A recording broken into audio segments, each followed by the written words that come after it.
আমাদের প্রকৃতির সবচেয়ে উপকারী বন্ধু হচ্ছে গাছ, কিন্তু রহস্যে ঘেরা একটি নারিকেল গাছের সন্ধান মিলেছে নাটোরের গুরুদাসপুর উপজেলার কাঁচিকাটা প্রাথমিক বিদ্যালয় প্রাঙ্গণে। 12 মাথা বিশিষ্ট নারিকেল গাছ। গাছটি প্রথমে 7 থেকে 8 হাত লম্বা হয়ে দ্বিখণ্ডিত হয়ে 2টি মাথা বের হয়। তারপরে প্রত্যেকটি মাথা দ্বিখণ্ডিত হতে হতে এখন প্রায় 12টি মাথা। যদিও এর মধ্যে একটি মাথা মৃত, কিন্তু বাকি 11টি এখনও জীবিত, যার কোনোটিতে রয়েছে নারিকেল আর কোনোটিতে শুধুই পাতা। এই গাছটিকে ঘিরে এলাকার মানুষের যেন কৌতূহলের শেষ নেই। প্রতিনিয়ত অসংখ্য মানুষ বিভিন্ন স্থান থেকে এই গাছটি দেখতে আসে এবং অবাক হয়ে চেয়ে থাকে। গাছটির বয়স আনুমানিক 30 বছর।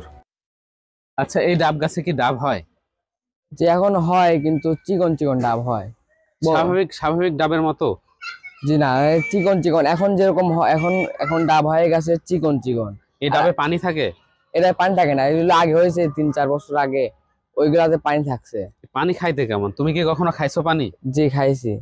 এই পানিগুলো খেতে কেমন? এই পানিগুলা সাধারণ ডাবের চেয়ে একটু অন্যরকম। অন্যরকম স্বাদে? কি স্বাদ বেশি না কম? স্বাদ একটু বেশি থাকে। স্বাদ বেশি থাকে। জি। ডাবের চাষি হয়? ডাবের চাষি হয়? নারকেল? চাষি খাই না, একদিন শুধু না এই নারকেল খাইছি। নারকেল খাইছো? নারকেলটা খাই খুব ভালো লাগছে। ভালো লাগছে। জি। এলাকাবাসীর মাঝে একটি বিশ্বাস জন্ম নিয়েছে, এই ডাব গাছের পানি খেলে নাকি সাপে কামড় দিলে কিছু হয় না। তাই রোগমুক্তির আশায় মানুষ এই গাছের ডাবের পানি এবং পাতা ধুয়ে পানি পান করে। যদিও এই বিশ্বাসের কোনো ভিত্তি নেই, কারণ বৈজ্ঞানিকভাবে এর কোনো ব্যাখ্যা নেই। এটা নিছকই কিছু এলাকাবাসীর মনের বিশ্বাস মাত্র।